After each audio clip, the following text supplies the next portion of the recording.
అందరికీ నమస్కారం. విష్ణువు యొక్క నివాస స్థలం అయినటువంటి వైకుంఠానికి జయ విజయుల ఇద్దరు కాపలాగా ఉంటారు. బ్రహ్మ యొక్క మానస పుత్రుడైనటువంటి సనత్కుమారుడు విష్ణువుని కలవడానికి వైకుంఠ వచ్చినప్పుడు ద్వారం వద్ద జయ విజయ ఇద్దరు అడ్డుకుంటారు. దానితో సనత్కుమారులకు బాగా కోపం వస్తుంది. సనత్కుమారుడు విజయ విజయులు ఇద్దరిని భూలోకంలో రాక్షసులుగా జీవించండి అని శపిస్తారు. దానితో వాళ్ళిద్దరూ హిరణ్యాక్షుడు హిరణ్యకశిపుడు అనే రాక్షసులుగా జన్మిస్తారు. హిరణ్యాక్షుని విష్ణు భగవానుడు వరాహవాతరంలో చంపేస్తాడు. హిరణ్యాక్ష యొక్క తమ్ముడు హిరణ్యకశిపుడు తన అన్నని మోసం చేసి చంపాడని విష్ణు మీద ద్వేషాన్ని పెంచుకుంటాడు. విష్ణువుని పూజించి ఋషుల అందరినీ కూడా చంపేస్తూ ఉంటాడు. ఎవరు పలికిన మరణ శిక్ష తప్పదని చాటింపు వేస్తూ ఉంటాడు. దానితో హిరణ్యకశిపుడు తన కుమారునితో ప్రహ్లాద ఎక్కడున్నాడు?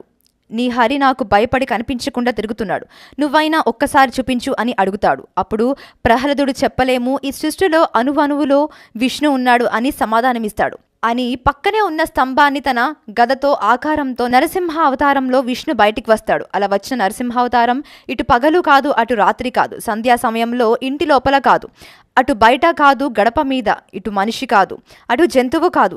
నరసింహావతారంతో ఆయుధం లేకుండా తన పదునైన గోళ్లతో హిరణ్యకశిపుని కడుపులు చీల్చి పేగులను బయటికి లాగి భయంకరంగా సంహరిస్తాడు. మనం శ్రీ మహావిష్ణువులో ఏ అవతారాన్ని తీసుకున్నా తను వచ్చిన పని పూర్తవగానే ఆ అవతారాన్ని చాలిస్తాడు, తిరిగి వైకుంఠానికి వెళ్ళిపోతాడు. కానీ నరసింహావతారంలో మాత్రం తను వచ్చిన పని పూర్తయినప్పటికీ తిరిగి వైకుంఠానికి వెళ్ళిపోలేదు. ఉగ్ర నరసింహావతారం చూసి మనుషులే కాదు, రాక్షసులు, ఆఖరికి దేవతలు కూడా స్వామి ముందుకు రావడానికి భయపడేవారు.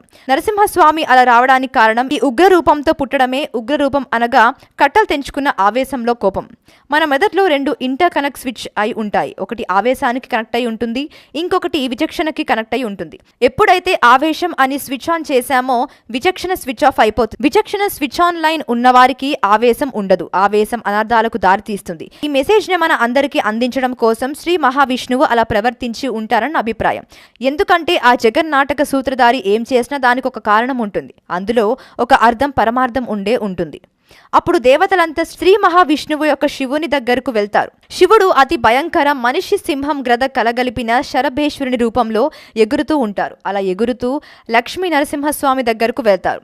ఆ రెండు రెక్కల్లో ఒక రెక్క దుర్గాదేవి, మరొకరి ప్రత్యంగిర దేవిగా ఉంటారు. రెండు భయంకర అవతారాలు నరసింహస్వామి శరభేశ్వర స్వామి ఎదురుపడ్డారు. శరభేశ్వరుని చూడగా నరసింహస్వామి కోపం మరింత ఎక్కువైంది. ఆ విషయం నుండి రెండు తలలు ఉన్నటువంటి గండబేరుండ పక్షి పుట్టుకు వచ్చింది. ఆ గండబేరుండ పక్షికి శరభేశ్వరునికి మధ్య భయంకర యుద్ధం జరిగింది. సుమారు 18 రోజుల పాటు యుద్ధం కొనసాగింది. చివరికి శరభేశ్వరుడు ఒక రెక్కలో ఉన్నటువంటి ప్రత్యంగిరి దేవి గండబేరుండ పక్షిని అమాంతం మింగేసింది. అలా లక్ష్మీ నరసింహస్వామి ఉగ్రరూపం అమ్మవారిలో కలిసిపోయింది. అప్పుడు లక్ష్మీ నరసింహస్వామి విష్ణు రూపంలోకి వచ్చేశారు. కథ సుఖాంతమైంది. ఇప్పటి వరకు నేను చెప్పింది శివపురాణంలోని లింగ పురాణంలో ఉన్నది.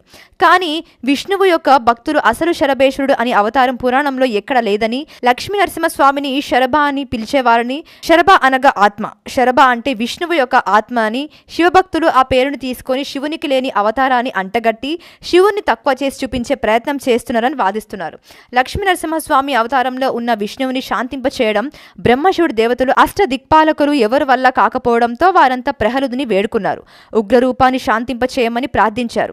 ఈ ఉగ్రరూపాన్ని శాంతింపచేయడం నీ ఒక్కడి వల్లే అవుతుంది అని చెప్పగా ప్రహ్లాదుడు విష్ణు సహస్రనామాన్ని జపించడం నరసింహస్వామిని శాంతింపచేశాడు. అయితే ఒక్కొక్క పురాణం ఒక్కో కథలు చెప్పుకుంటూ పోతే తమ దేవుళ్లను గొప్పగా చూపిస్తూ ఉంటే అసలు కథ మరుగున పడిపోతుంది. ఇప్పుడు జరుగుతుంది అది. పురాణాలను వారి అనుకూలంగా మార్చుకుంటున్నారు.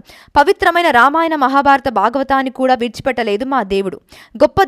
గొప్ప అనే వాదనలు పెరిగిపోతున్నాయి. ఇప్పటికైనా వాటిని మానేయండి. ఇది ఎలా ఉందంటే స్టార్ హీరోలందరూ సినిమాల విషయంలో పోటీ పడినా కలిసినప్పుడు మాత్రం చాలా హ్యాపీగా ఉంటారు. కానీ వారి ఫ్యాన్స్ మాత్రం పనులు మానుకొని మరి వారి కోసం కొట్టుకుంటూ ఉంటారు.